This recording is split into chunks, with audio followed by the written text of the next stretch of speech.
Want a recipe for success? Step 1, visit ocdfamilypodcast.com/courses. Step 2, click on my link to browse OCD Training School's amazing course catalog. Step 3, enroll. And step 4, enjoy learning. With no added cost to you, you can support the OCD family community while grabbing some continuing education or learning how to bridge yourself to self-help strategies for OCD. Again, that's ocdfamilypodcast.com/courses. And use my special link to sign up today. Hey there, fam! It's less than 2 weeks until Christmas. And 'tis the season for one holiday after another. So I'm covering a timely topic regarding when OCD and eating disorder are affecting you or your loved one this holiday season. Because both of these conditions face their own set of challenges when there are more social gatherings, programs, and family time. So let's dive in with our special guest expert, Jenna Stone, LMSW, because Jenna has tips, y'all, and hope is on the menu. I'm Nicole Morris, licensed marriage and family therapist and mental health correspondent. And let me be the first to say, welcome to the family. The OCD family, that is. I am here to create a community of support for family members, spouses, partners, parents, adult children, as there may be adult words, and chosen family of OCD sufferers and their community. I've had over 22 years of experience in the mental health field, but please note that this information does not qualify or substitute as a diagnostic evaluation, therapy, or treatment, and it is presented on an as-is basis. Please follow up with a qualified mental health provider in your area regarding concerns for yourself or loved ones. Thank you for joining us today. Now, let's get started. Okay, fam. Alrighty. So I was thinking about how smushed, again, all these holidays have felt and how hard that can be. I also have had the honor of sitting with clients and hearing how the condensed nature of this holiday season can be so triggering. So I reached out to my colleague and new friend, Jenna Stone, and said, Jenna, please help. Because not only does Jenna know their business when it comes to OCD, but she also has expertise in treating eating disorders. So we're going to cover a lot of ground in this episode, but I do want to make a brief trigger warning because when we're in the territory of chatting about eating disorders, we do have to mention that they can be deadly. Increased suicidality amongst lethal health problems can result from this disorder, and we know suicidality can show up in OCD as well. So we will be chatting about that. Please proceed with discretion. But fam, there's so much hope too. So let me go ahead and tell you a little bit more about Jenna, and as always, I will have everything I mentioned here linked over on this episode's blog at ocdfamilypodcast.com. So if you want to learn more about Jenna or any of the resources we discussed, just feel free to check that out because it's free and available for you, fam.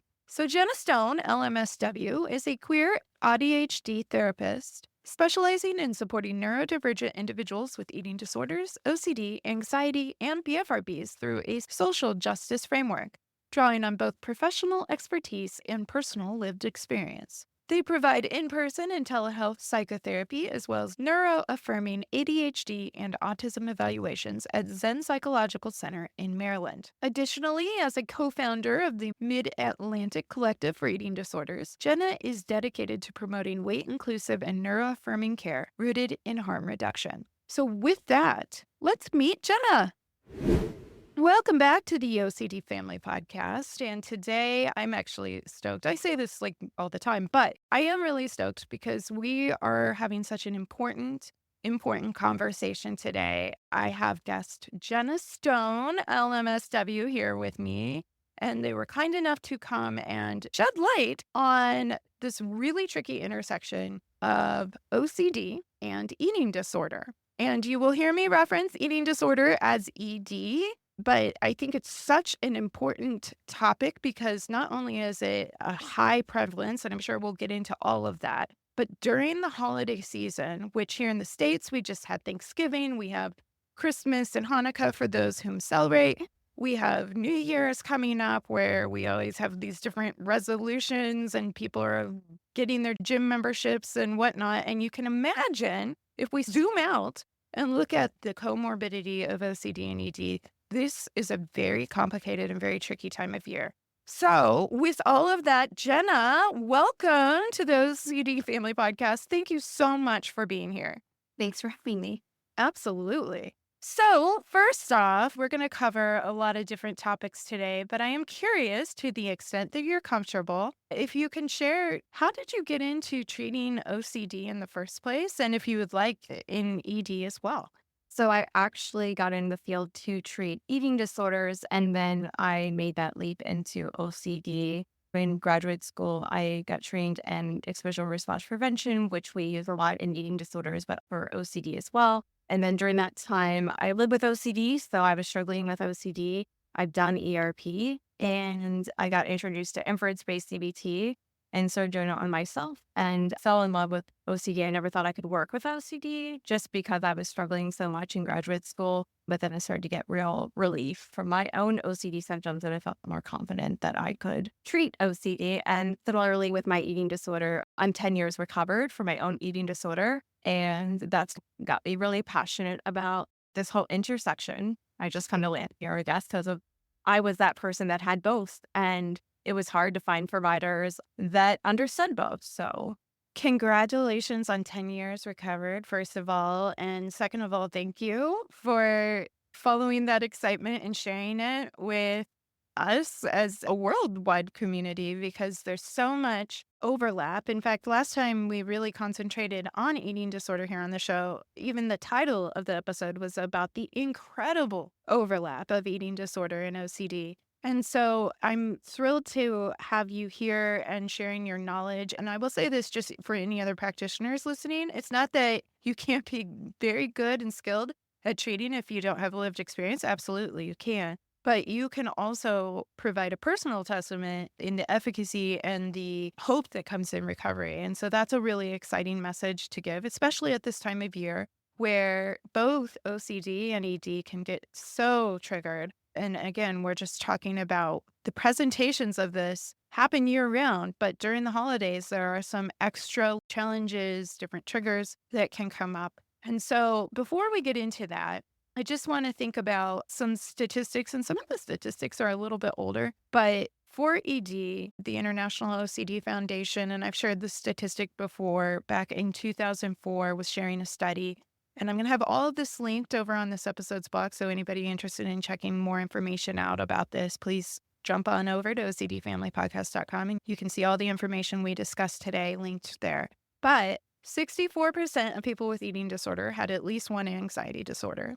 And of that 64%, which is a very high percentage, first of all, 41% of that 64% of anxiety disorder was OCD. Then there was some further research that same article cited in 2022. And again, all of this will be linked over on the blog that with some more updated research, 62% of people with eating disorder also had a co-occurring anxiety disorder. 54% had a mood disorder, which can include anxiety, but can also include things like depression. There's multiple different mood disorders that could encapsulate. And 27%, so roughly a third, had either substance use disorder, PTSD, or both. And so there is a high overlap with eating disorder and OCD. And something that I have learned, and we were discussing before we even started recording, was that just in my work in this field and in the podcast, I've learned that a malnourished brain is also more likely to exhibit obsessive compulsive symptoms and presentations, even if OCD isn't a co-occurring disorder, because a malnourished brain is going to affect the way we process information, the brain fog. It's going to have a lot of different impacts there as well. And so today we're talking about how this can show up during the holidays. But I think what might be helpful, because I think there is a lot of misunderstanding. I don't know if that's even quite the right word. I don't know if it quite captures it, but misunderstanding about eating disorder, what it is. I think most people think of anorexia. They think of young, maybe white girls, but that's not accurate. Young white girls can get eating disorders, but everybody can get eating disorders. It can range. And so can we start with, first of all, when we're talking about eating disorder, what are we talking about, both in classic presentation as the DSM would define, and then also some of the trending, what may end up in a future iteration of the DSM, but trending eating difficulties that could also be a part of this conversation, like orthorexia, etc. ARFID is in the the most recent DSM-5. So it's under the feeding and eating disorders. And so that's avoidant food restrictive intake disorder. And there's 3 subtypes of RFID, one of which is where people have completely no interest in food. I found that the most difficult to treat because they just are not interested in food. The other ones are more, I think, linked to OCD, the one subtype around like fear of vomiting, like adverse consequences associated with eating. So they get very malnourished because of fear of vomiting or, having diarrhea or whatever it is, like they're going to get that fear. Really looks OCD like that presentation. The other one is the presentation that I actually see a lot in my practice is just aversion to food due to sensory preferences. And so either too spicy or not spicy enough, or they're too crispy or not, like what their sensory profile looks like is going to really determine what kind of foods feel good to them. And then you can also have that type where you see this more in toddlers, but it does happen in adults with ARFID, where they see something, let's say you order pizza from a restaurant and they put parsley on it, and like suddenly the brain's like, nope, doing for the screen. So that happens as well, which a lot of people are like, oh, they'll grow out of it. But in fact, we see adults that struggle with that as well. And so they feel socially limited with food. And I like to view RFED more as a disability than that is disorderly, but more so like from that like disability kind of view that it's disabling. And how do you navigate the world when the food we need to nourish our bodies look a lot different than what your body is telling you feels good to you or you can tolerate or can't tolerate? And how do you push through that threshold, if at all? Like, can you expand that window of tolerance? It's going to look very different for people depending, again, is this sensory, is this fear-based, or is there just no interest in eating? And I will just be completely vulnerable. I do not know how to treat that presentation where someone just does not have any interest in food. And I've seen it once when I worked in a residential center. So they were on a feeding tube because what else do you do? Right. So that's RFID, which is people like with RFID. So I thought I'd start there. The ones that aren't in the DSMs that I wanted to speak about is orthorexia, like you had just mentioned. So that's this like obsession with fitness culture and or healthy eating. You will kind of see it with clean eating. So people pursue eating clean and they're eating so clean that now they are malnourished. So it becomes a huge problem. And so in our eating disorder treatment world, we practice this idea of all foods fit, that all foods can fit into a healthy diet. So being able to tolerate things that, you might not get the biggest like bang for your buck in terms of like health, but like, hey, cake is really yummy and we deserve to have cake and ice cream and all those kind of really fun foods because that's important too. It's part of the joy of eating. And so that orthorexia, where people are just so rigid, they become more rigid, and kind of like you were speaking to, this intersection of just like obsessive compulsiveness and malnutrition. We learned that through the Minnesota starvation experiment back in World War II, where they were studying soldiers to see like how they would recover from war. And they found in that study that these are people that didn't have eating disorders, didn't have OCD, but they suddenly became like more obsessive about it and like hoarding food, watch recipes, things like that. And so we know that just all humans by default, their brains will go that way when they're malnourished. Jen, I see that sometimes too in the protective services population, which would be the foster care system here in the States.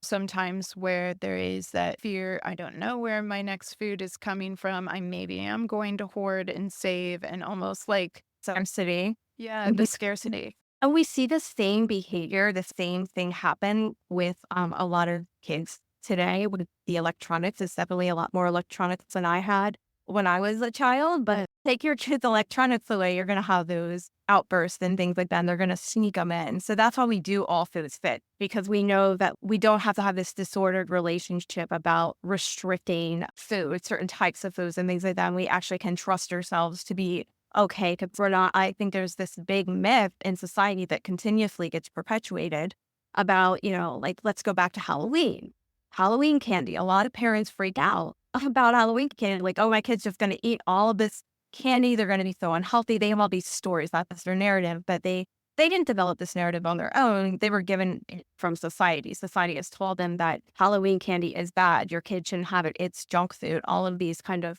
words to describe it. And in fact, what we know is kids who have Halloween candy, they get their Halloween candy. If they just keep it out, it's not locked up or anything like that. Their interest in it fades like a week later. Like, we have so much Halloween candy. Yeah. But I think the fear is that a lot of people get really immersed in this diet culture that becomes their own story and their own fears. Right. And all of these like faulty associations with like health and wellness. And that's how you kind of lead into eating disorders. This false narrative or idea that a thinner body is a healthy body. That's the thing that really promotes things like orthorexia, and then also muscle-oriented disordered eating, which sometimes it could be more of a BDD presentation. This is more like toward like adolescent boys. This is kind of like how eating disorders start in them, is they get focused on bulking up and they actually perceive their bodies as like taller and lankier than they actually are. Whereas like adolescent girls might see themselves as larger than they actually are.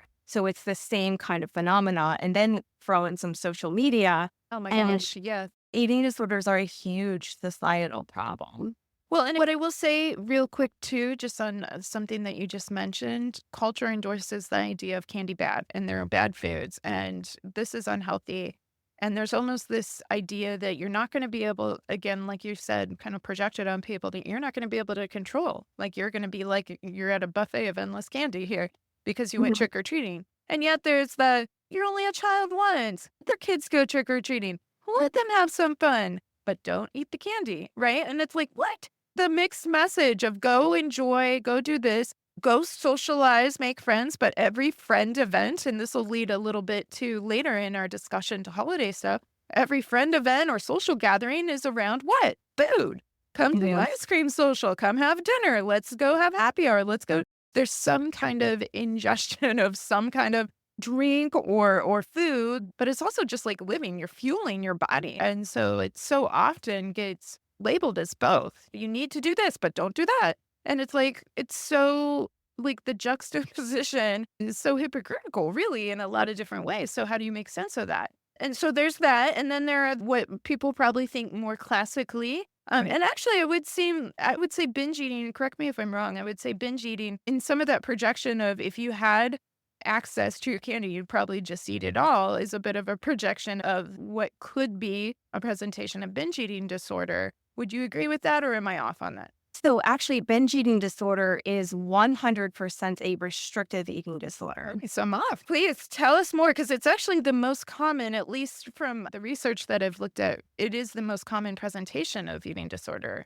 A lot of people, and the reason I think people believe this when they think of binge eating disorder, what is that mental image in your head of like what someone with binge eating disorder might look like? Now, close your eyes and think about if I say anorexia nervosa, you probably have two distinctly different body types in your head. And in fact, when you work with eating disorders and you know eating disorders as intimately as I do, you know that maybe the larger person, they might actually have an anorexia. We can't diagnose it with the DSM-5. They call it atypical anorexia. So they get the off that I will diagnose it and I'll call it anorexia because that's exactly what it is. That's what we're talking about. These are mental illnesses, right? So like the mental preoccupation with food, calories, dieting, body image is so severe. We've studies showing that in larger weight bodies of having that anorexia presentation, they are more mentally consumed by this increased suicidality compared to their thin counterparts. And oftentimes what we've been taught is like, oh, it's more severe the thinner you are. And that is absolutely 100% not true. Malnutrition can occur in anybody, especially in binge eating disorder. A lot of people don't think, how could they be malnourished? It's because they probably eat the same stuff over and over again. And they're neglecting, entire food groups, like vegetables, maybe. Well, and you and I were talking before recording. To be fair, fam, I was so excited to cover all the topics. I'm like, Jenna, this. So we had a very lively conversation before we started recording, but also because of diet culture, calories in, calories out, just a number of food messaging from food companies, ingredients, etc., metabolisms have changed. And so you might have a person in a bigger body and you would say, well, I couldn't have any eating disorder. And maybe they're barely eating their body. Like we are at our core, our bodies aren't caught up with all the little trends. They're kind of caveman bodies at their core. And they're like, if we don't save every morsel of fuel we get, we're not going to make it through the winter. And so our bodies can hold. Like our bodies are trying to ultimately move us towards survival, right? That's their mode. And so whether your body is stereotypically thin or overly thin, whether it's normal, what's normal, right? Any Mhm. of these sizes, a larger body, it's not a marker of health per se. It's not a marker of whether or not you would be struggling with a mental illness or not. And it's an error to judge based on what's the old adage, don't judge a book by its cover. Don't judge Right. a book by its cover. You can't tell much from the cover other than that's the cover. Yeah. And this narrative gets so perpetuated just by everybody. So people are like, well, listen to your doctor. And the problem is everybody who's a doctor, everybody who's a therapist, everybody's who's a dietitian. We all grew up in America. I mean, I'm talking about here, right? So diet culture here. It is so pervasive. So like we're bringing in those automatic appraisals into our clinical work. And it's really hard when people see actual research showing that, our larger bodies, the cause of these illnesses. Now, there are any correlation stuff going on, but that's not why. We have to look at social determinants of health. Like, where do people even live? I mean, we have that whole zip code life expectancy thing. Like, people are disenfranchised, and those people who are more likely to be in larger bodies. So, like, it is so much more complex than this simple narrative of you are what you eat. It's just completely false. But yet that fuels, right? You've internalized this narrative that will fuel someone eating disorder. So part of like the whole eating disorder treatment, I know before we hopped on here, we were talking a little bit about can use a little bit of ICBT with eating disorders. I'm like, absolutely. But we do have to work in the appraisal-based model of CBT2 to kind of unpack this narrative that just is completely false. It is completely false. And so kind of getting back into like binge eating and things like that. What I mean by restrictive eating disorders, most people, once you talk to them about their binge eating habits, you will find out their dieting history, how they feel about their body, things like that. Or they might have ADHD and they just forget to eat or something like that. That's still restriction. So like ADHD can actually kind of trigger the onset of a BED presentation in people just because they're not eating consistently. So when people aren't eating consistently throughout the day, they're more likely to binge. And that's what we see in anorexia, where, they might restrict all day, maybe a whole week. They're living on very few calories. And then all of a sudden, that mentality is like, okay, I'm starved. I'm going to eat everything. And then, everything starts over at midnight. Because, in anorexia, there's a lot of rigidity, all these food rules that just do not make sense. Right. And they know that doesn't make sense. And that's where ICBT can be really helpful. But Well, and for family that has been with us for a hot minute here, you're going to be like, well, that sounds familiar when you think of the functionality of OCD and how that disorder can function, particularly from a downstream approach. And, for the sake of today, because we're zooming into this intersection, we're not going to spend like a ton of time on what is OCD because we do talk about that a lot. yeah. But I will say, if you're newer to understanding OCD as well, some of the main evidence-based practices that we use are ERP has been mentioned, that's exposure and response prevention.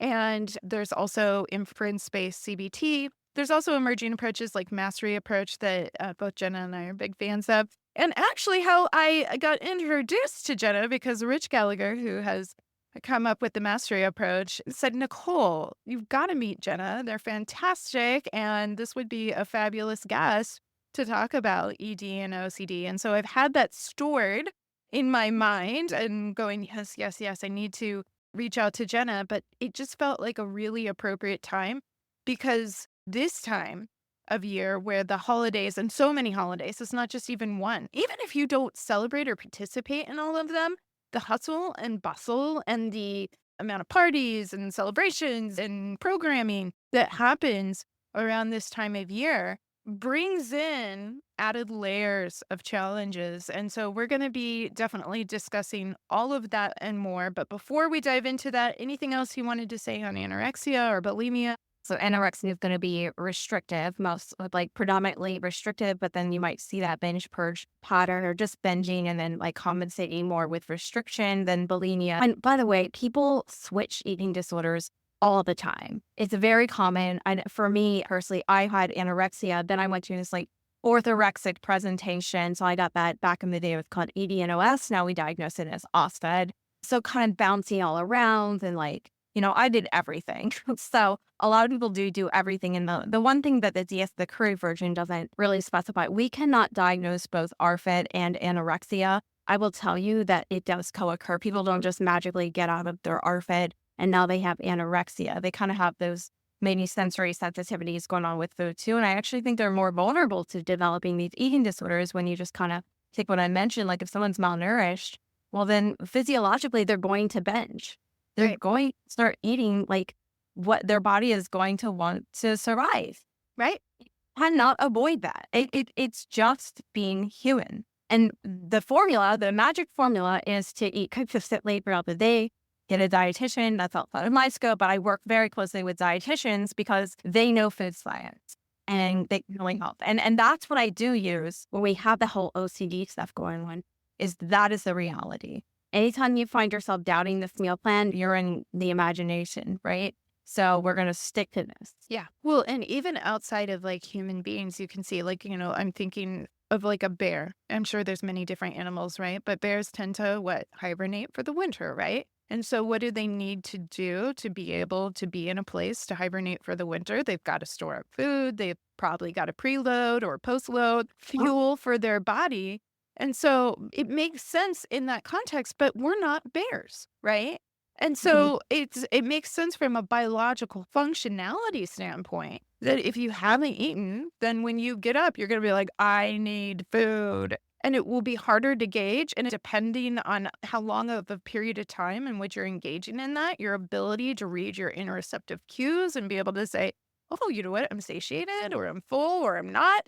Like it's all going to be like, because you're going to Yeah. be like, I'm so hungry. I've got to survive. Again, our caveman bodies are going, must eat. I needed food. We're not going to make it otherwise. Well, that's the other thing that happens with eating disorders. Not only do people become more obsessive compulsive, like they may not, have actual OCD, but they have like obsessive compulsive stuff around food.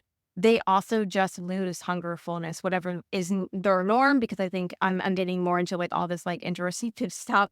And I'm like, oh, wow, not everybody experiences hunger and fullness the same. And no wonder it was so confusing when I was going through it. But like they lose what they know their cues to be are too. So refeeding can be really hard to trust because the body's just going to do stuff and it's not going to be comfortable. There's nothing comfortable about the process of refeeding from an eating disorder. It's really hard. Yeah, and if you think even just a normalized processing where you might need supports, I'm thinking about, and I've been open with the family here about my kids are autistic and they all have different strengths and challenges, just like any holistic folks, right? Like we all have our strengths and challenges. But understanding the interoceptive cues, part Mhm. of that is just going to be like, okay, understanding and making friends with our sensory system and our neuro processing, right? And understanding what's not disordered, but may need support because it may be harder to discern. But OCD being opportunistic, ED also being opportunistic can often blur the lines. So you can have a normative process, just like outside of, I would compare it to, say, hand washing. Hand washing could be a normative process. In fact, we might go, yes, that's a good hygienic process. But hand washing can also get hijacked by OCD and become a very distressing process or compulsive process. And so being able to regain a sense of what is homeostasis for me, if I am already reading my interoceptive cues or struggling to read my interoceptive cues, giving myself permission to understand my sensory system more, and then booting out OCD or ED when it's getting in the way. We know OCD can bark at us in that way. ED also very, very similar, from my understanding at least, in how it can really affect the way you're constructing thoughts around and logic around what needs to happen, what to do to survive, how to feel a sense of control for oneself, etc. Would you have anything to add there? Yeah, of course. I'm not saying it's not true, but I think the stereotype around eating disorders is that, oh, they're just trying to control everything else. It's a control, and that can be part of it. It's also a lot more complex. So some of it might just be about feeling safe. Yeah. It's about more like safety. Thinking about maybe people with really high ACE scores, they're more likely to develop an eating disorder, substance use, or whatever it is, because they're just not feeling safe. And the eating disorder can make people feel safe, even though it's killing them. And that's the thing that I think is really hard for people to understand, is that it does. I view anytime a client is like engaging in eating disorder symptoms, I'm not like, oh, we have to rush in the higher level. It's just like, okay, what are you doing to survive? Like I work with a lot of trans and non-binary clients. Mhm. Right now, it's a very scary time for them. And I'm not apologizing their eating disorder symptoms like at all because it makes sense. And I know they also value help and recovery and supplementing. Right now, we can't access that. So what do we do? And how do we get through this like really hard time and just survive? Is there like a level of disordered eating that they're okay with just to kind of get through these difficult moments? And so, of course, it's like more of a harm reductionist approach. And I do find that that is incredibly helpful because it can almost feel like you're being flooded with recovery. If it's like, I only follow what the dietitian says and stuff like that, it's not, recovery's not perfect. It's going to be imperfect. You're going to mess up. Can we practice self-compassion? Can we radically accept that life is really hard sometimes? Yeah. And I'm thinking about even from safety, I'm thinking from the autistic standpoint, from a lot of different diverse intersections. Safety is so core, right? Hmm. It's so core. And so sometimes even the process of masking can get in the way of being able to make some different choices. And, the person sitting across from them may not know why all the different variables that go into why they feel like they need to mask, and they probably have needed to mask. Eating disorder is just a form of masking because I know for me as an autistic individual, being able to talk about diets and wellness and fitness and all of that kind of stuff I hate small talk. This is why I really enjoyed our conversation today. I really just don't like small talk, but when I started to develop an interest in like food and nutrition and stuff, and of course I took it to the extreme, but I felt like I could socially connect with people because how many people are on diets just listening to this podcast? You probably are. There's a Right. lot of people right now dieting. Or if not dieting, thinking I need to go on the diet. Ugh, we're getting through the holiday season. Ugh, there's going to be Yeah. cookies and there's going to be parties and there's going to be the How things. else for like someone to just be able to participate in those conversations? I will tell you, like just from my lived experience, I felt so connected to people when I was able to talk about this stuff and getting those appraisals like, oh, you're so good, or oh, you don't eat that, or that's so that felt so good. So there's also that like there's little dopamine hits too when people are engaging in their eating disorder. And what's really sad is the people around them don't know that this person is really mentally struggling. Yeah. They're not well and they're killing themselves. And we're also just like kind of reinforcing that Yeah. behaviors. And that is the biggest challenge for the holiday season is a lot of people are going to be going to dinners or parties with family members and friends who are ingrained in diet culture. And how do you navigate those very triggering spaces?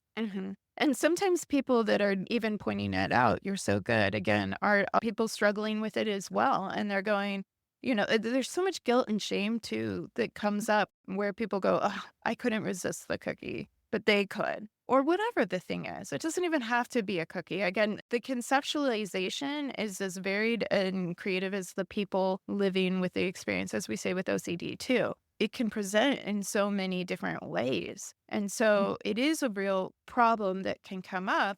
And what we see too within OCD is whether it's from a contamination space, and I hesitate to, like, I realize all the examples so far I've brought up of OCD go to a contamination, which is not just about contamination, right? But even emotional contamination space of feeling like I can't be present in the same space. It's not even about the food. But if you're never leaving your room, if your world has gotten very, very small and you have very limited access, there's a little more options nowadays with having food delivered to the house, etc. But we can see how all of these different disorders and different aspects and challenges can really complicate the clinical picture. I think too, another thing just to highlight that you mentioned and I think is important, and it feels daunting, it feels scary, right? But it's really important to not sugarcoat eating disorders. People are at risk of dying in eating Mhm. disorders, and not just from suicide risk, from complicating health factors that result from malnutrition, that can result from a number of different cardiac issues, complicating factors. And so it feels really scary because, especially, we have parents that'll be listening and they'll be like, oh my, what do I do? Like, I don't Right. want this to be a lethal thing. I'm really worried about it. And one of the best things we can do is have these conversations and increase our understanding and awareness about how these function and what kind of help is needed so that we can get our loved ones the support that they need. And so, as we go into this intersection, and if OCD and eating disorder are present, a little bit is going to depend on your clinician's ability to know. And sometimes we as family members might even feel like I have to know what all the options could be in case my clinician doesn't know, which is so much. It's so overwhelming. And so, first of all, just in thinking about this co occurring diagnostic presentation, what are some things that might be helpful for folks with lived experience or family members concerned about their loved ones to consider in terms of the clinical assessment and creating that picture? So I think for family members, one of the things I do is space. Sometimes parent anxiety is so high around this. Yes, they're lethal. They are. They're very lethal. And you need to be proactive. At the same time, we can't force recovery on the child or whoever it is. Recovery really has to be motivated from that person if they want to. The eating disorder, like as a therapist, right? Like, what is the function of the eating disorder? That can shift, things like that, but it is serving a purpose in life. And it's scary. It's scary to give up an eating disorder, especially if you've been struggling with it for like 10 years, 20 years, however long it's been. It's really scary to give up an eating disorder because, in a way, like the eating disorder becomes this like constant, consistent thing that you just know. It's like, well, I don't have to think about school or my job anymore. I can just focus on my calories, but it's big distraction. So you can just kind of exist through life and maybe avoid adulting or whatever it is. And it can be just really hard. And so I think for parents or any family members to just validate how scary it is to let go of that eating disorder. Like that validation is really key. And then also doing emotion coaching, even if you don't really understand your loved one's behavior, just like try to bring them down that elevator because like when they're freaking out about whatever is on their plate or something like that, just like, hey, I see that this is really hard for you and I love you and blah, blah, blah, blah, blah. Just bring them down because you can't logic with eating disorders and those very intense emotional experiences. You just can't. And maybe, talk to them later on about that. So asking them, do they want help? It depends on what age are we talking about with people, but with recovery, you can't just force someone into treatment. I think the biggest thing that parents slip up on is they drop their kid off at a treatment center and they think insurance is like, okay, 30 days. It's what the plan card looked. Okay, in 30 days, I get my kid back. They'll be fixed. Right. It's going to be fixed. It's not. It's not. It just, eating disorders are really, really, really, really hard to recover from. The earlier you intervene, the better that prognosis is. That is very consistent across the board. So knowing the sign, right, for families, knowing the signs, what to look for in your loved one. There are a lot of things that are very, to me, because of my own experience in this, both like personally and professionally, I can see the red flags very, very easily. However, most people are like, oh, that's normal. That's normal because diet, culture, and eating disorders share a lot in common. So it's just like, where do you go from disordered eating and full-blown eating disorder? And I think being able to see those red flags can be really helpful to get the loved one help because then you're kind of naming it in the moment. So like if you are a parent and it's age appropriate to check their electronics, like what's their TikTok feed look like? What kind of videos? What's the For are You page? because if what does the algorithm know about your kid that you may not know about your kid? Because that algorithm knows more about your kid. Oh, what I eat in 24 hours or all the Fitspiration videos, things like that, muscle building, whatever it is, those are red flags, parents. Those are huge, huge red flags. And the way that you can talk to your kids about it too is like, don't let them think that it's their fault. Place this blame on society because, like I said before, like a societal issue that like, hey, I know you really like watching TikTok. There's a lot of cool stuff on TikTok. There's Lego videos or Minecraft or whatever. And because it knows that you're this age, the algorithm has picked up that at this age, you're starting to have all these hormones and things like that, that you're going to have more body image stuff pop up. And so they're going to take advantage of it. So teach your kids, get them the skills. What is the internet trying to sell me? Because they're even trying to sell you a product, right? How much money does the dieting industry make get kids angry with this capitalistic route that pulls people into eating disorders?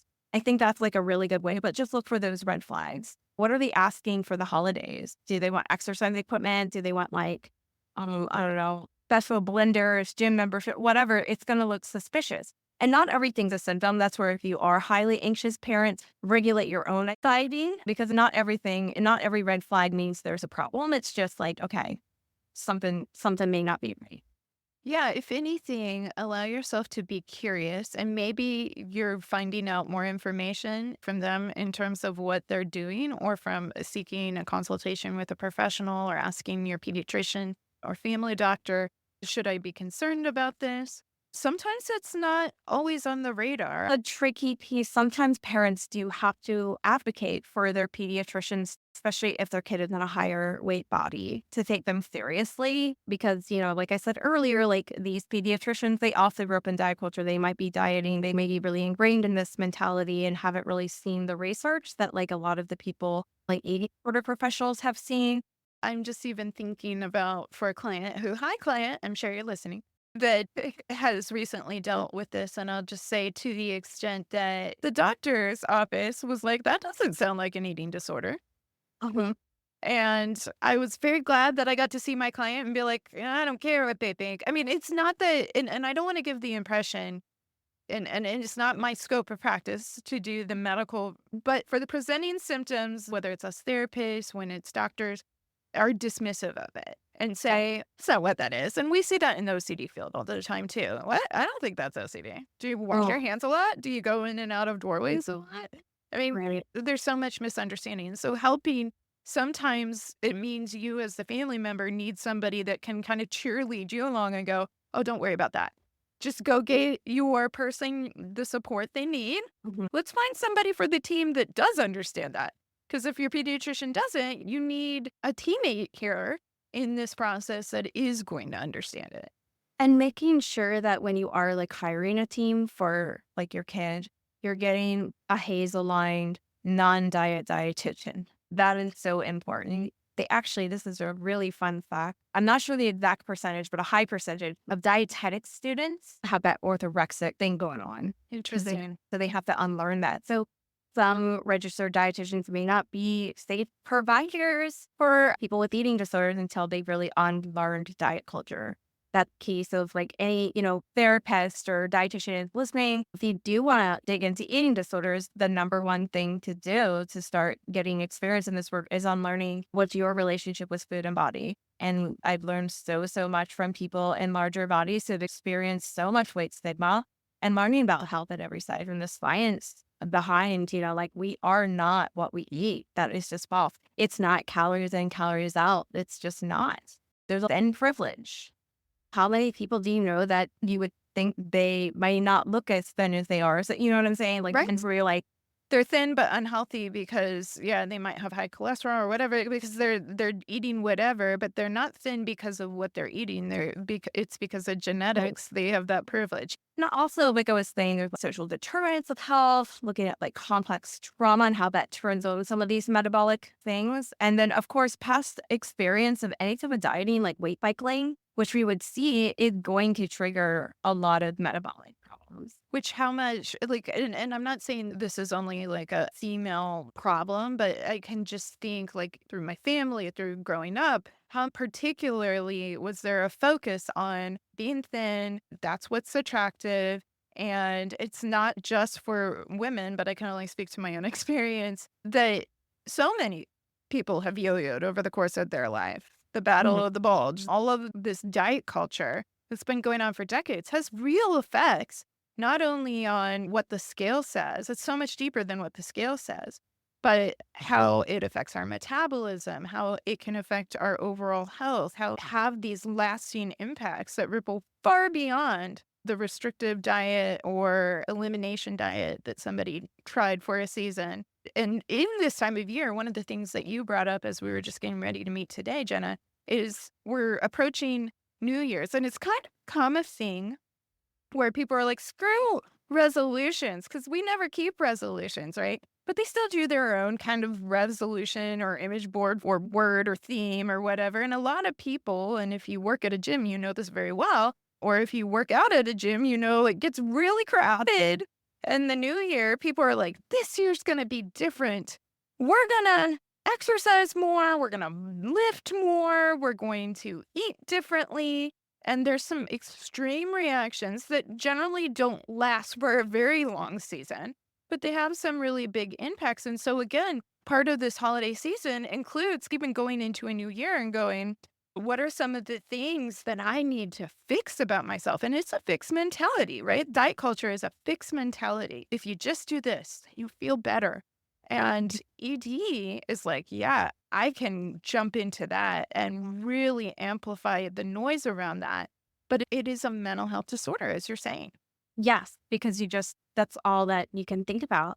And it's really pervasive in our society. And this is where it gets into, I would even argue that like most Americans are probably engaging in disordered eating. And that's the social norm. Just because it's normal doesn't mean it's good. So I was just thinking about when my dad got an AFib diagnosis. He's like, well, a lot of my friends have AFib. I'm like, Dad, that's serious. Like, we got to take this stuff seriously. Like, just because like your friends have it doesn't mean that it's not a problem. So, like just because everyone else is doing it doesn't mean that that's okay either. And so, yeah, there's definitely that fix it mentality. And thinking about, business and marketing uses psychology. They take understanding human behavior to market us to buy these products, basically for them to make money off of us hating ourselves. And not accepting ourselves, not loving ourselves. And it used to be back in the day, we'd compare all this versus Photoshop. Yeah. But now we look at augmented reality and we look at AI, and here is perfection created in a moment. And this is what we have to compare ourselves to. Perfection is not a thing. We're never going to be able to be, even if we feel like I had a moment, it's a moment. It's not a place where we can land and stay in terms of looking a certain way, feeling a certain way. It's very, very complex. But AI would say, or augmented reality or filters on social media would say, if I had a little more defined cheekbone and I had wider eyes and lashes and all the different things that filters can do, then it'd be Mhm. better. This is like, you got to realize like most people out there don't even look like what they're projecting. Again, back to projection, because they're afraid to put themselves out there for who they really are. They're augmenting a version of themselves, and that's who's gaining followers and who's becoming influencers. I'm not saying all influencers are that way, but it's a big, big problem. So, what's even real? We might go, oh, well, I want to be normal. Or maybe I am normal, and maybe normal is something that needs to shift, isn't necessarily healthy. But even our idea of normal is based on a lot of augmented reality. Yeah, absolutely. And, there's an app called Be Real. Are you familiar with that one? No, tell me. It's a great app. I recommend it for everybody, honestly, because it helps us get out of every day at any point of the day. It'll text you. I miss my Be Real. I miss it all the time because I have my notifications muted when I'm seeing clients. So Yeah. like I'm do it like on Saturday and Sunday. But it's a really cool app because basically every once a day it's like, all right, it's time to be real. And you have 10 seconds to snap a photo, something like 10 seconds or whatever of what you're doing. And it's not just a photo of like you, it's like what you're seeing. So it takes your, with your phone, you can do like your selfie and like what you're actually seeing at the same time. And that's your photo and you post in, you have your friends and things like that. It's a really good practice, like a daily practice to do where you're just being real. There's no time to Photoshop. There's no time for filters. There's no time for any of that big stuff. It's awesome. It is so, I use it like just because I think it's just helpful because yeah, like laying in bed right now. Like, let's just be real, you know? I love Um, that. Be present too. It kind of reminds me, even in, as we think about like inference based CBT, how to be present, take in the sensory data. We're not changing the story at all. And so many of the filters are changing the story. It's not what you see. And so I like that it really has that present emphasis on it. That's awesome. So I'm gonna link that over on the blog too, you guys, because I think that's worth checking out. That app, Be Real. I'm sure it's available for Apple and for Android and all of that. Let me ask you this too, and I kind of have this thought. I wonder, when you were talking about the dietitians and some of the prevalence that is observed in the population of providers, I also wonder too sometimes, and am mindful of, to what degree can we differentiate? In some circumstances, it's going to overlap. But something like a spin, where we might have a special interest where we really want to, or a monotropic interest, and really want to zoom into health and nutrition, versus like orthorexia, where it can get too restrictive. because I think part of that could be very value driven, right? And go, oh, I want to learn more. I want to learn more, more, more. And that's what made me think about it in terms of some of the dietitians going into that field. And when does that cross the line from interest to obsessive? Yeah, so that's a great question. And I'm thinking more along the lines of, what are the behaviors manifesting from all that research? Like, is this just a deep dive for fun to kind of learn or thinking about how you might do things a little bit differently? Or are we even getting more that I'm thinking OCD, how OCD can kind of come up with the whole microplastics. Oh, well, no, I never drink from, like Yeah. that kind of stuff, like where it gets really extreme. So at like what point does it like kind of start to feel extreme where it's getting in the way of your life and your functioning? That's all you're thinking about. And you're so limited and rigid that, you're not eating stuff that you would have. Like, can you go to, for the food piece, can you go to a birthday and have cake? The Yeah. answer is, oh, we have a problem. Yeah. Unless you don't like cake, right? But can you have some kind of sweet? Right. I just said that because I've never really loved cake, but I am all for dessert. So I'm not, it's not because it's dessert. You know what I'm saying? Yeah, I Then do know what you're saying. are you now like not allowing yourself to have fun essentially? Are you imagining that it's going to destroy your body overnight and now, whatever disease, something, I don't know, like people come up with really interesting stories because they start to like do research and, like, oh, this could do this could do that or whatever. It's like, it could, it's just like, but are we doing that every single meal, every single snack, whatever? Right. Yeah. One I've heard often is I can't have the cake because then I'll gain like 3 pounds. And it's like from the one piece of cake, which calorically, Called inferential confusion. Is that how that works? Eating disorder? That is exactly how it feels. Right. You're in the bubble. There's a bubble there. You feel like it's really happening. It's going to happen. And you have to avoid the compulsion there would be avoid it. So I'm going to avoid it. It's so, so similar.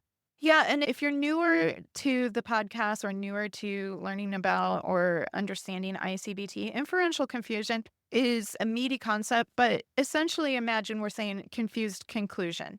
That you would come to the confused conclusion that just having one piece of cake is going to have this effect. And it's based and fueled in the imagination where you're like, oh, I can imagine that because I had this cake, now my body's going to be destroyed from this. And it's going to have a feared impact in that situation. In the example we're using, the feared impact would be gaining weight, etc.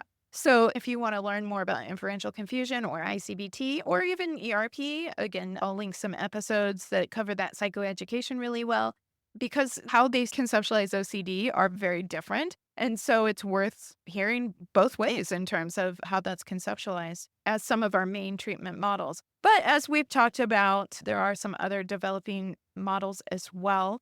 And we're more aware, at least I'm more aware of what's available in the OCD world. So when it comes to ED, could you help shed some light on what is recommended for treatment, for support, even diagnostic measures? I know I have my chicken scratch here. I think the EDEQ short form has been a measure for eating disorder that I've learned about, but I would love to know what you would recommend in terms of people getting support for eating disorder for treatment. And again, we're talking about the mental health therapy, but there's the team to support that you would want to draw in there.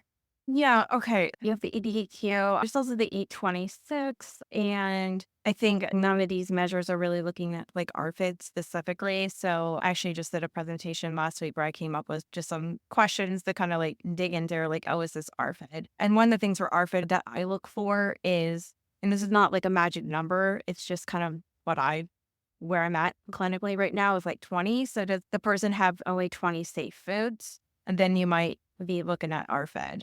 And by safe foods, I mean, like, if someone eats cereal and oatmeal, there's not much diversity there. So, like mac and cheese, chicken tenders, pizza, whatever it is, those are their own things. The French fries is not really its own food. I'm thinking like 20 different meals. Give less than that, but they can rotate through. They're probably getting into RFID and definitely, take them to their pediatrician, see if there's any malnutrition going on where they might need some support to kind of like boost up that nutrition.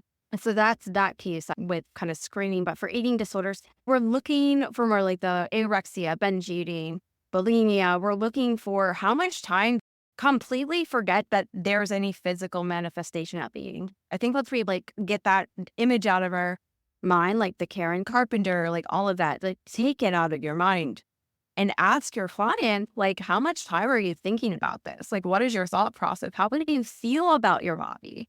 What do you want to change? Do you want to change your body? That's what you're really trying to dig into. And that's how you know you're dealing with an eating disorder. So then what's the difference between someone dieting, which that's why I would classify it as disordered eating. Most people dieting have poor body image. They're trying to change it. But like, how much time is it consuming them mentally? How obsessive, how extreme are they kind of getting into this? Jenna, to paint a picture of this, I remember a past client who's since graduated. Love that. But that came in like grumpy as all get out, which was valid because the last thing they wanted to talk about was eating disorder. The referral was coming in for OCD, but I was very quickly confident that it wasn't just OCD. OCD might have been there. We needed to do some work and see if it was there, and it ended up not being there once the person was in a better, more stable weight.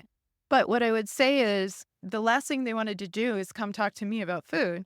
And they were doing family-based treatment for their eating disorder, which is a very, from my understanding at least, a very loose kind of boundaried, tiered system of treatment that has its place but doesn't have a lot of guidance and direction. And so with the nutrition plan that they had from their nutritionist and the amount of snacks and how much they had to take in, and now coming into therapy, we added it up. And there were like I can't even remember, but it was an obscene amount of hours that were focused, even if the client wasn't in a compulsion around food, focused on calories being consumed. And Mhm. it was like, yeah, no wonder. Not that you, aside from this, I mean, I'd be thrilled at the fact that you feel forced into treatment. But at the same time, like, we're spending so much of your day, even for treatment, occupied on how much you're eating. And I can imagine if anything I can offer you is how can we get people off your back and get you some more space and freedom to not have to think about it so much. And that was our in for starting treatment together. But it is like if you actually add it up, we do this when we do Y box and Psy box in terms of OCD measurements. So for anybody new, that's the Yale Brown Obsessive Compulsive Scale and the children version as well for Psy box. Part of how we diagnose that, there has to be a certain amount of time that occupies in a day. And for some people, that can be really hard to kind of imagine, like, how much of my day is occupied by a certain compulsion or obsession. I don't know, like, it doesn't all happen at once. But for people, when you look back over their eating and the preoccupation with what they're eating or exercising or body image, etc., it's a lot. It's a full-time, just super time. And where does it start to really impair their functioning? These are other things to kind of look for, like, is social eating something they usually enjoy and now, like, they're saying no because they're scared of the foods or they won't be able to eat there because of the eating disorder voice.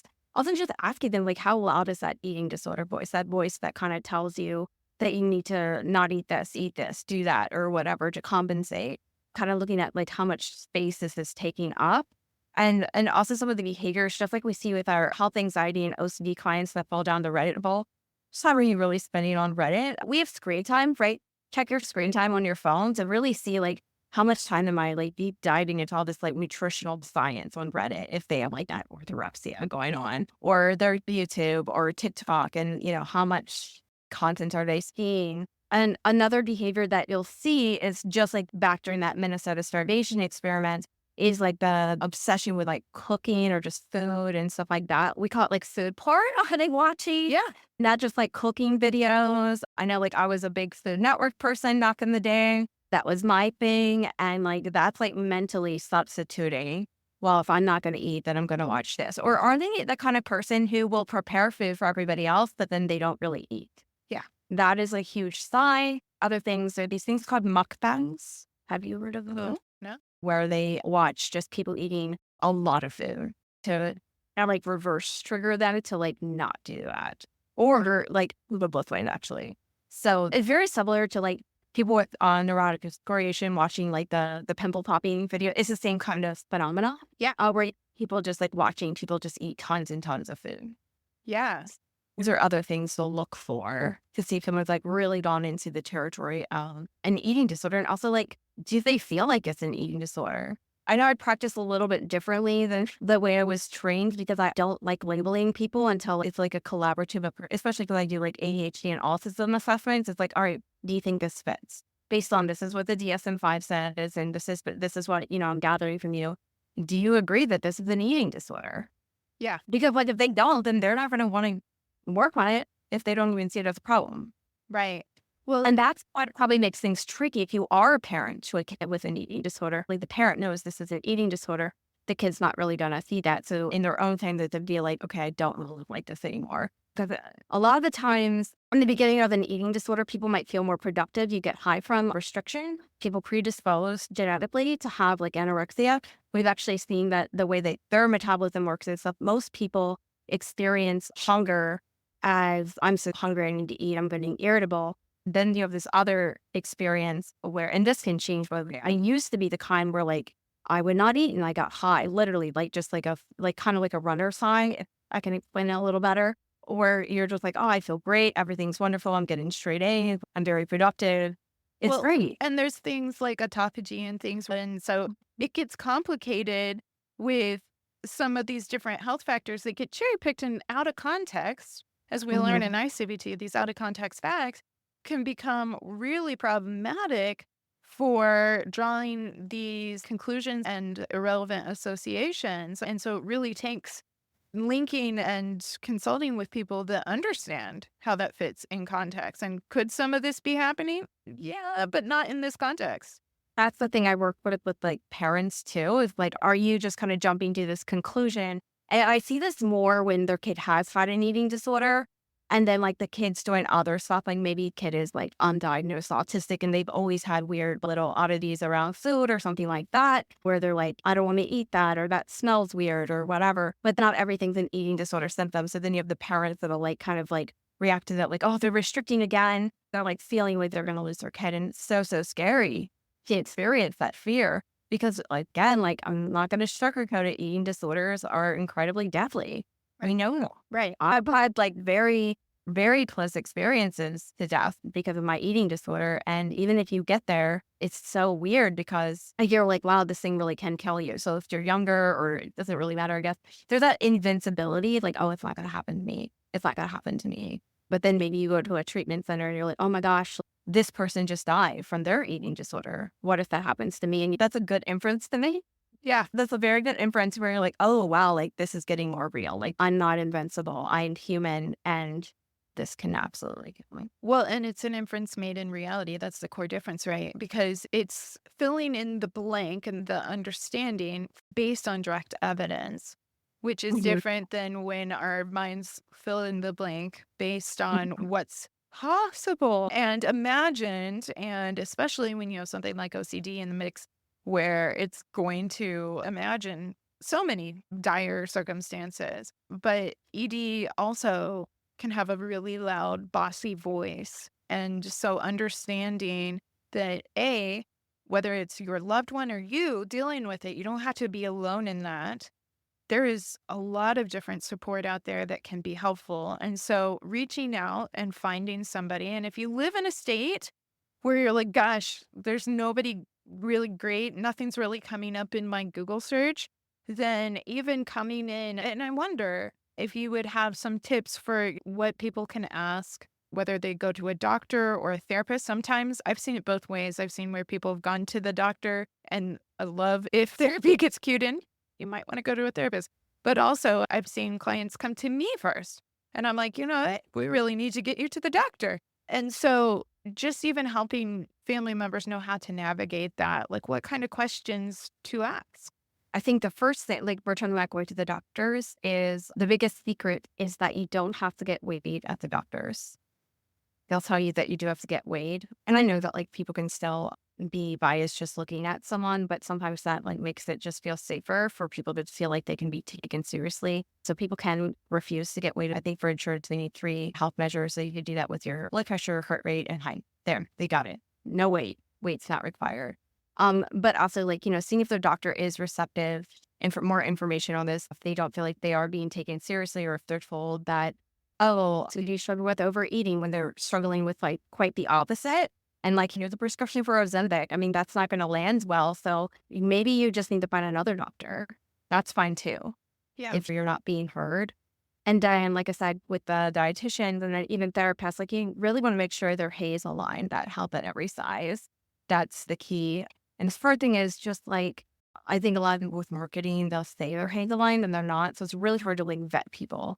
Yeah. And so I see like people like, oh, I'm neuroaffirming. And it's like, no, you aren't. Like buzzwords now with marketing. So that's really trippy. So, trusting yourself, great skill to have, right? Where you can like, maybe this therapist doesn't really get this. I'm going to try someone else. Yeah, something I was just thinking is useful in the conversation because we have had a huge incline in metabolic disorders, but then the overuse or misuse of GLP-1 medications that can absolutely feed into eating disorder and diet culture thinking, which also complicates the situation because if you're diabetic or if you have a metabolic issue and your doctor just determines this would be a medical necessary intervention, I'm not going to come between people and their doctors, but there's celebrities that are size 0 taking Ozempic, and it's become a fad as well as an easy, get thin, quick type of aid. Yeah, and it definitely with Ozempic, I mean, it's a very big, like, hot topic right now in the eating disorder world.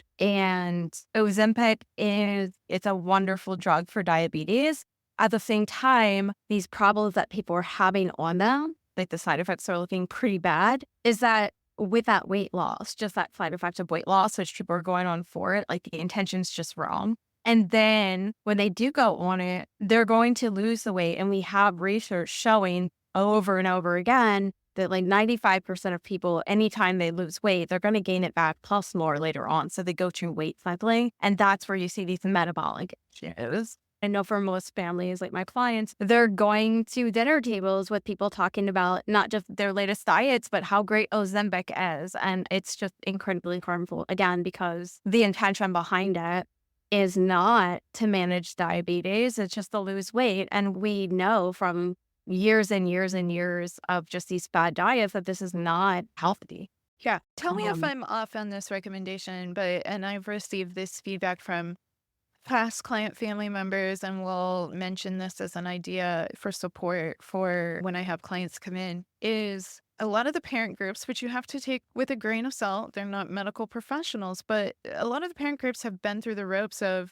tricky practitioners that don't understand the clinical picture, feeling like they're on a waiting list and they're not getting support, and they finally get a meeting or they finally get an appointment and they took some blood work, took a weight and sent them back. And so sometimes even having those parent groups where parents can go like, I don't know what to do. And another parent can say like, you're not alone in this. And have you tried this? And be able to share resources or ideas in terms of not just taking the comment, whether it's on Reddit or a Facebook group or whatever, but taking that recommendation and realizing, okay, no, I can seek out this resource because this avenue didn't turn out very well for me. And parent groups will be very like ride or die for each other. So if they think you're with a shit clinician, they'll be like, you need to find a different clinician, or same with doctor, nutritionist, etc. And sometimes just having that support. Again, not replacing therapy or treatment teams with that, but having that support can be so helpful. Parents absolutely need support around this because there's nothing harder to see than like your kid starving themselves to death, like literally. That's what's happening, or just working themselves out, whatever they're doing. It's so hard to see that. And the same thing happens too with kids with ARFID, like parents, there's that instinct where it's like, oh my God, they have to eat. They're going to die, right? Like hardwired into us. That doesn't go away. That's what I'm saying. Like when like working with parents, it's like, all right, let's manage mom and dad's or anxiety, or mom and moms or dad and dads or whoever the family in, right? Like we have to manage your anxiety because the kid most likely is going to soak that up like a sponge. And then you're going to get more disordered eating and stuff like that. And I can say this, even had well-intentioned family members come to me and say, well, if the kid refuses to eat anything else but one of these 20 food groups, if you even have a list that vast, then they're going to get their way. And in my day and age, you made what was for dinner and that's what they needed. And if they didn't need it, eventually they'd get hungry enough. And you and I were discussing that's not true. I mean, you're going to end up in the hospital with a Yeah. malnourished, maybe failure to thrive, or dehydrated, severely sick individual with that mentality. And so sometimes there's a backlash of, oh, culture today is too soft and we baby Oh, the yeah. kids too much and all of this. But when you're dealing with something like ARFID, it's not about babying. It is about this child or individual, and usually it's in childhood. It's less likely that it would just show up, and you correct me if I'm wrong, in adulthood. It can follow you into adulthood, but it's less likely to just manifest in adulthood. But this child is not going to just eat anything, and it's a very scary thing, I can say as a parent. That's also too where parents need support, specifically with like ARFID and stuff, is because we want to accommodate. So a fed kid is better than like an unfed kid, like regardless. And I know I shared with you earlier, I'm a parent as well. And I have some selective eaters here. And my little one specifically, he looks at it like, no, I'm not going to do it or whatever. And I accept his no, like, okay, it's outside of his window of tolerance. I don't push. I know if you're like OCD trained, like in the ERP, it's like, no, no, no, we got it exposed, exposed.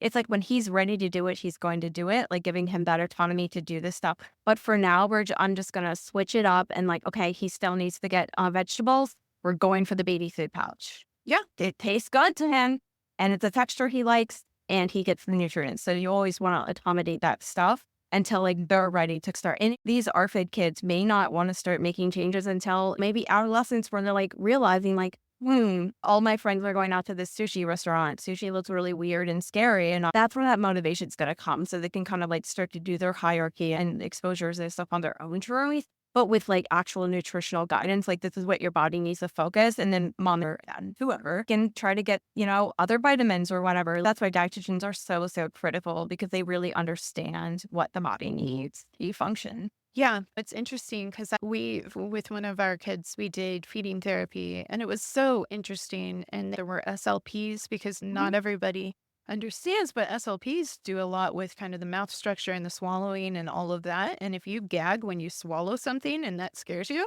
which understandably any of us have ever gagged on food, you're like, oh my gosh, oh, that's not a fun experience. And so if that's a part of the RFID picture, then having a SLP there, speech and language pathologist, an OT, mental health, and it was so Love OTs. They are my favorite. I do too. I do too. In fact, I have a girlfriend that was on the podcast last season that works at Children's Hospital Los Angeles as an OT in their RFID clinic. And so very, very knowledgeable. And it's amazing, just incredible work that OTs do. Well, this also gets into when we think about, if you view any type of fear around that adverse consequence within ARFID about like, oh, I don't want to gag or whatever because it's uncomfortable. They know it's uncomfortable. So that's where we do need to move into these other interventions to kind of help them because there is something different about their mouth structure or whatever it is preventing them from doing the thing. And then that's how you can work with that anxiety to like, okay, I can trust my body now. Well, and in feeding therapy too, what was interesting is knowing what I know now, it was very much a gradual kind of exposure method where even if you weren't eating it, they were having you play with it. Oh, And, yeah. and they would they would find a commonality. It was a group of kids. They would find one preferred food that at least all of them would eat, right? So that you started off with a win. They had a no thank you plate, so nobody had to eat it. And then they would graduate. I think veggie straws were one of them. So they're like, okay, a veggie straw is long and it has a tougher texture. So now we're going to do the next thing as long, but a little slightly different texture. And again, even if all they did was like touch it to put it on the no thank you plate or play, yes, it starts to break down some of that tactile defensiveness. It starts to get them at least exploring different textures.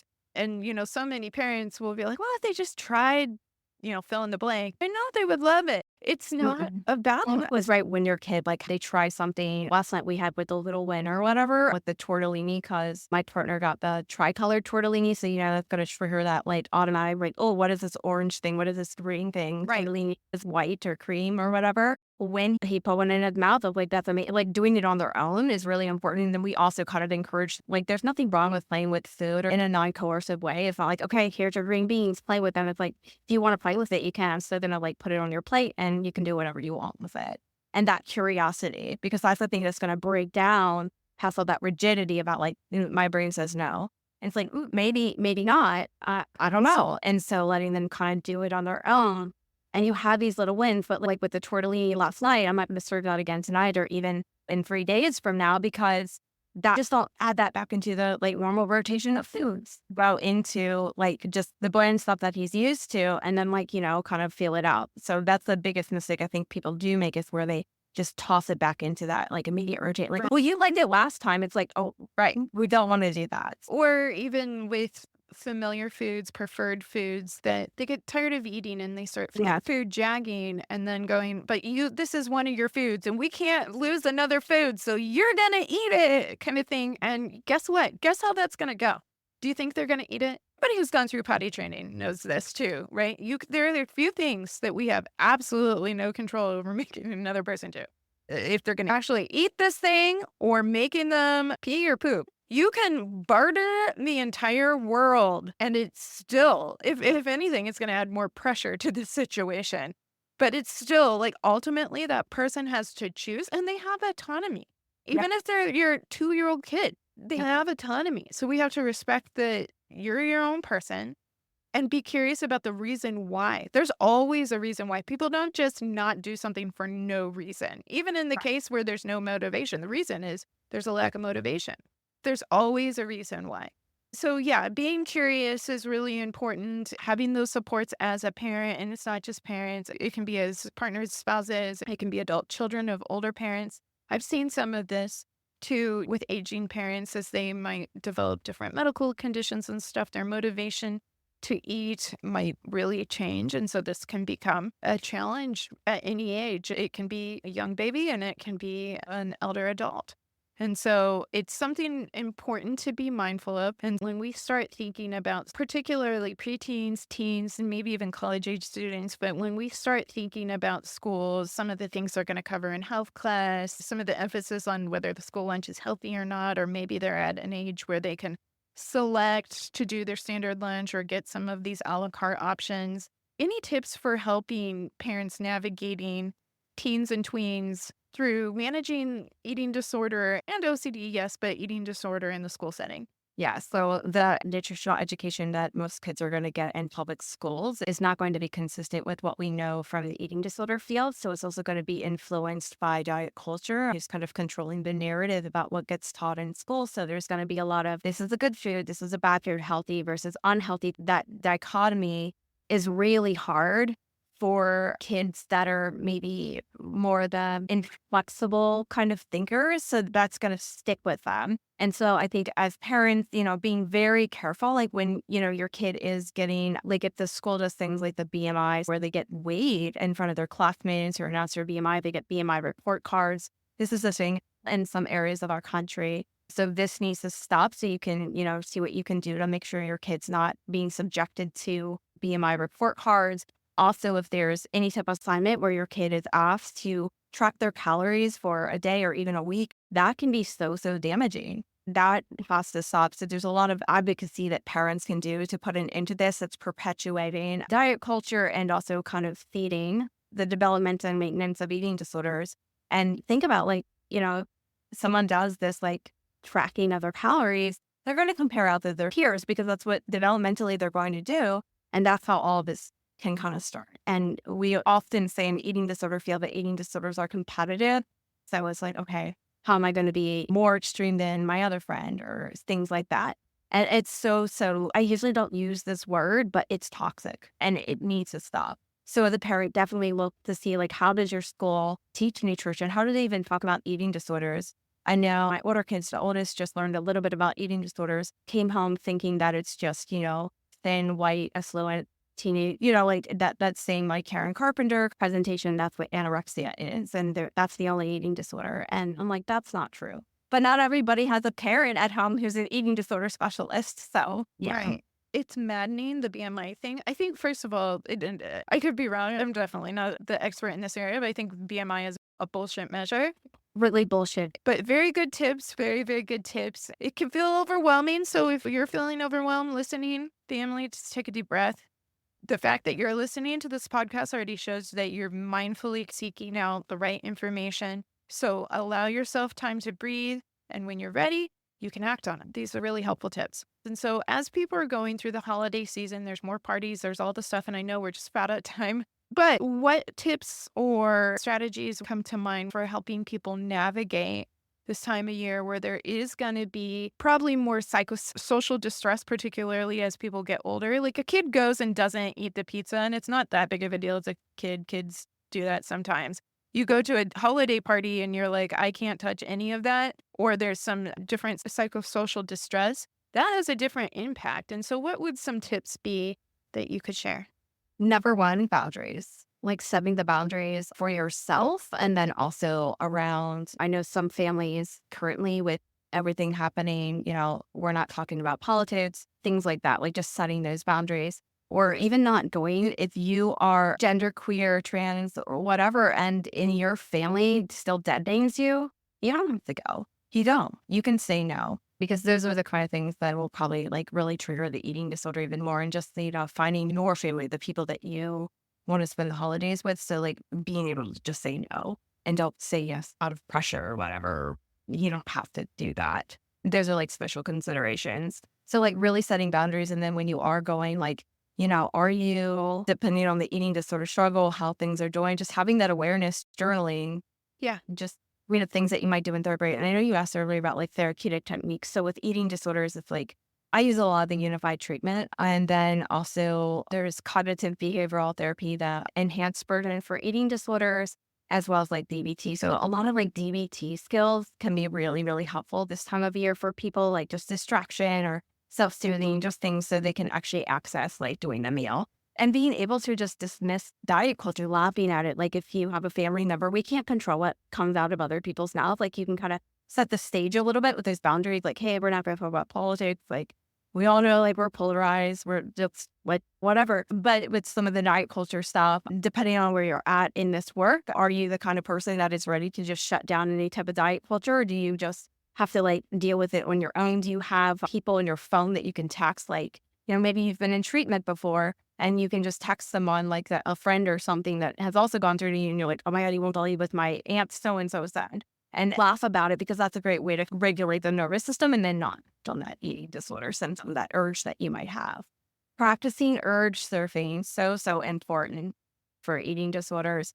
And then in terms of family and stuff, if you're parents, making the meal accessible for your, again, like a better fed kid, it's better than a starved kid. So if it's like more of that RFID presentation, make sure they have their safe foods available. Even with anorexia, if they're too scared to eat a certain type of food or whatever, are there some of their safer food? It gets into more harm reduction. So they're still eating something. So they're still able to spend the holidays with you. That's what my parents did for me when I was younger. They would let me just bring like a salad, but it helped me. Like it was disordered for, they were enabling the eating disorder. However, it was the thing I needed to be able to access that in that moment. I don't need that anymore. And it was a temporary thing. So if parents are thinking about it from that perspective, that's their, it's the same thing we do if someone's vegetarian or vegan, we accommodate it. And so trying to just make it an inclusive space for people. And I think really key to that is, again, just that creating safety piece. Because you said eating disorder is functioning out of that intent, striving for safety, right? And accessing is also going to be striving for safety. Like a fed person, fed is best. And so being able to get that access, and then we can work, and it's not going to happen in a day, and we can work towards expanding nutrition, expanding the diet. And I know that it feels like there's a lot of pressure, especially if the nutritionist said they need to have this, this, and this. But you know what? If they don't eat anything, then where are we? And if they do that thing where they don't eat anything, or it's very clear they're using eating disorder symptoms at the table, don't say anything about it. Don't bring attention to it. It's going to make your loved one feel way more perceived or shamed, things like that. Like a spotlight's on them, yeah. But we don't want to do that. Just, okay, they're struggling. And make a mental note. Maybe you talk to them later when they're more regulated about it. Or like, hey, I saw that you were struggling, because that's going to feel validating. If you kind of pull them aside later, like, hey, I saw you're really struggling with your eating disorder. Do you need to see your therapist this week? Do you want me to, try to schedule an appointment, figure out what they need in that moment? Like be off our Not- base almost. Yeah. For body focused repetitive behavior, not being like, stop picking, but Yeah. have that plan where you can approach later and you can go, okay, how can I support you? Or maybe your loved one's like, I don't want that, but maybe give me a hug and I know what that means, Yeah. Sometimes that hug can be so helpful in just regulating the nervous system, and can go back and sit down and maybe eat whatever is being served as holiday part. And not the pat down hug where we see if we can count every rib, just the compassion, right? Definitely no comment on anybody's like weight gain, anything about their body. It's just like that's off the table for sure when boundaries and setting those limits. And then also just this is just more general thing. Anytime you have a loved one with an eating disorder, especially if it's your own kid, look at your own. Usually you'll see like, like did your parents ever put you on the diet or did your doctor or whoever, whatever ever happens, are you dieting now? Like, what is your relationship? What are you modeling for your kids? One of the best things you can do for your kid is to not diet. Right. And relationship with things like exercise, Oh, yes. laxatives, things like, yeah, all of that. Very, very good. Would you be up for, if you're okay sharing the few questions you came up with for kind of thinking about RFID and screening for RFID? I know it's not like an official measure, but you had talked about, because if you're okay with it, I'll post it on the blog and people can look at it if you're okay with me posting it. Yeah. So some of the questions I had on here were, do you regularly eat fewer than 20 different foods? Again, like, a Kit Kat bar and a Snickers bar that count as one fish. So Right. Chocolate candy. Right. also looking for, is there the sensitivity, like, do they only like Kraft mac and cheese or like, can they do these other ones? And Right. stuff Is like it one brand specific chicken nugget or is it I can eat chicken nuggets anywhere? Yeah. also, I think the thing that's really fascinating is that a lot of these kids with RFID are like super tasters. They experience food a lot differently than people that don't have RFID. So if you think you're that parent who's going to switch up, like, oh, I ran out of Kraft, I'm just going to cook this other like thing that looks like Kraft, they know. They know. They can taste the difference. Not only do they know, but they also learn because what they've learned is if you're sneaking it's similar to like separation anxiety and I'm just going to sneak out. They learn like I can't trust that you said this is the thing that I'm going to feel safe eating because it wasn't. And they're going to be even more resistant, even if Yeah. it's one of their preferred foods.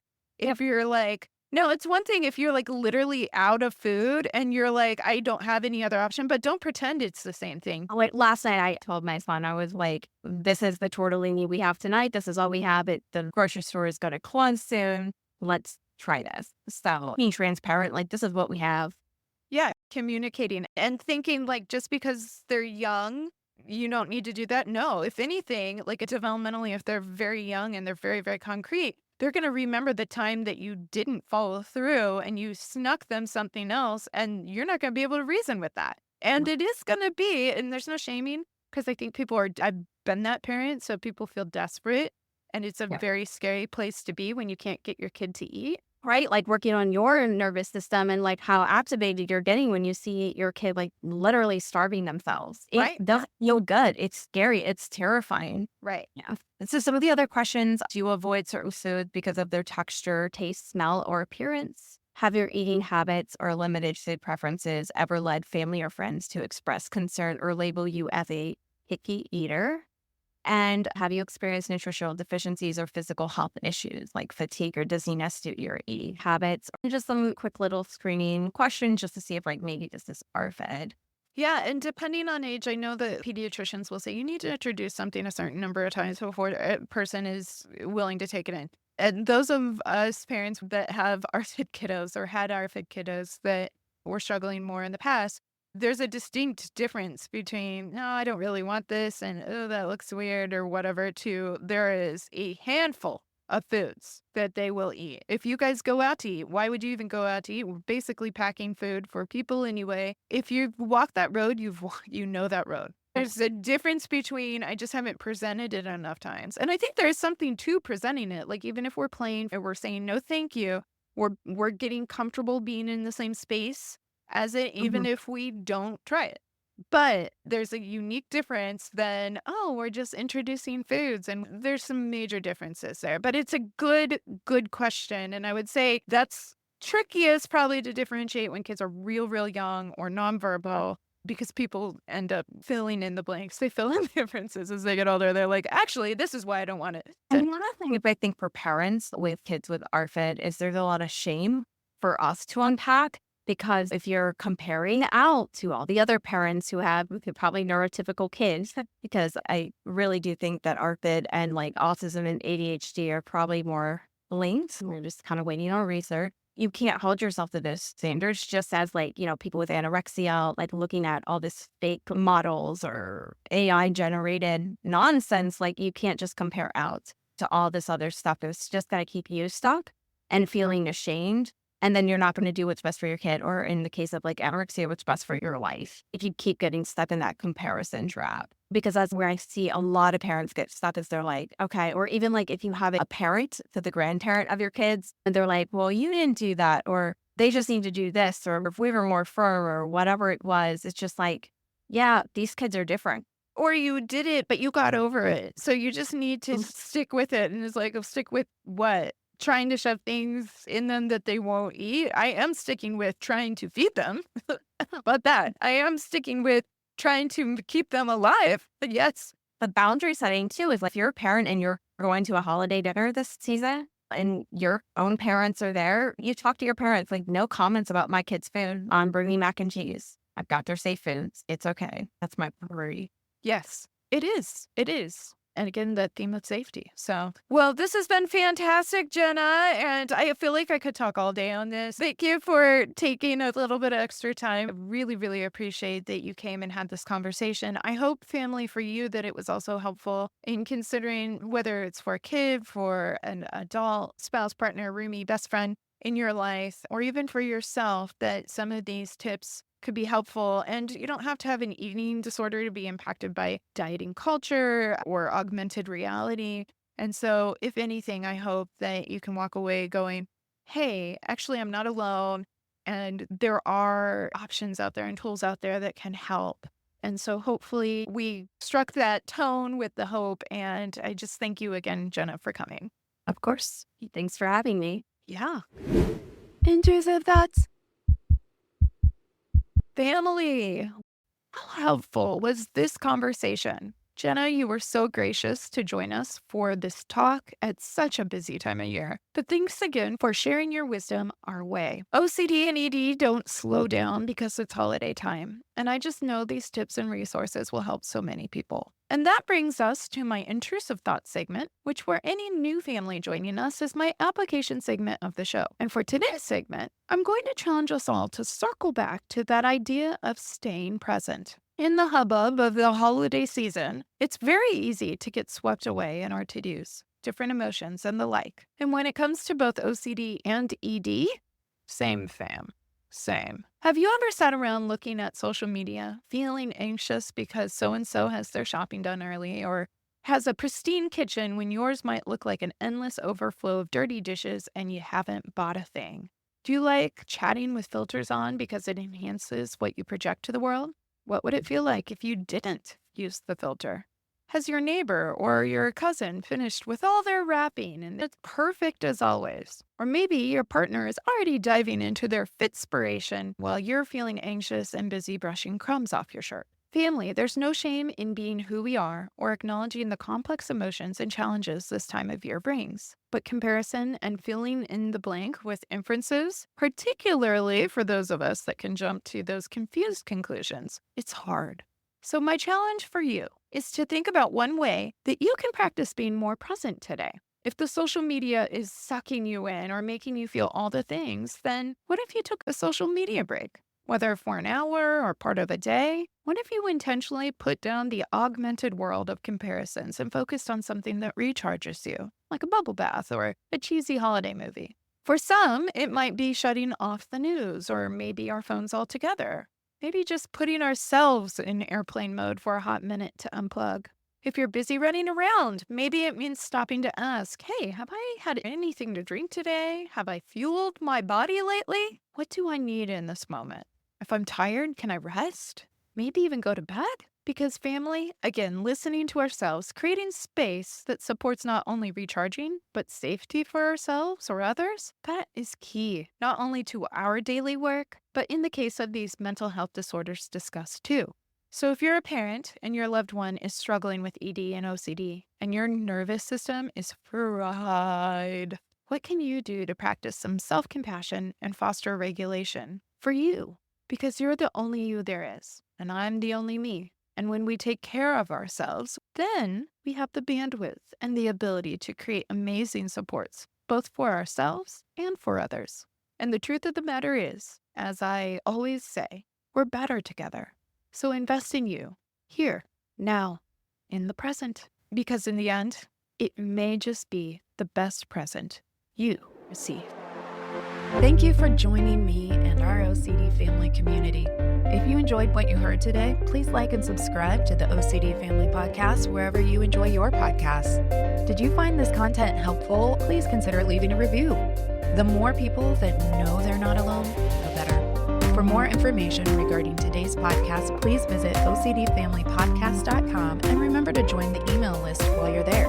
It will provide you with the most up-to-date information, resources, and the down low on the family chatter. Oh yeah, nothing says family like Jenna Stone and me taking on ED and OCD. That's right, I went there. And you can too at OCDFamilyPodcast.com.